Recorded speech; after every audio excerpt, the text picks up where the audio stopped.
Hey, I'm Carl Hood with Analog Way, and welcome to my office hours. So let's talk about setting up a framelock source for the Aquilon. To do this, we're going to take a look at WebRCS here, so let's dive in.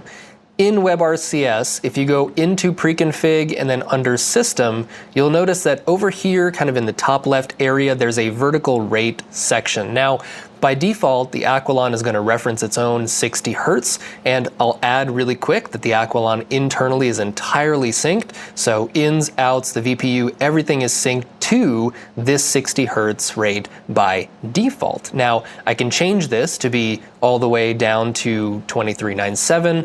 I can bump it all the way up to 144 if I really need to, or I can choose to tell the Aquilon to sync to a framelock source. Now, this would be an external sync source. When I click on this, you'll notice my Aquilon complains a little bit because I don't currently have one connected. However, this is telling the Aquilon to reference an external source, which would be coming in on the little BNC on the back panel, which you should be seeing now.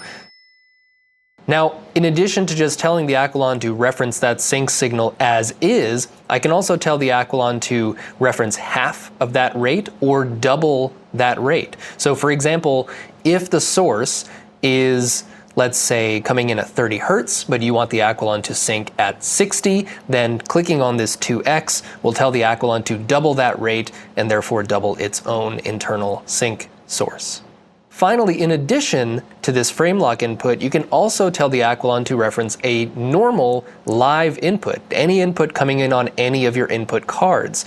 If I had some really important piece of gear, or an important camera, or an important playback system, or something else that I need to sync to that was not giving me a little sync signal on the framelock input, but was maybe already coming in as an input to the Aquilon, I could choose to sync to any of those as well. So that's how you set up an external framelock source with the Aquilon. Hope you found this useful. Be sure to check out my other office hour videos for short tips and tricks like this one. Thanks for watching. See you in the next one.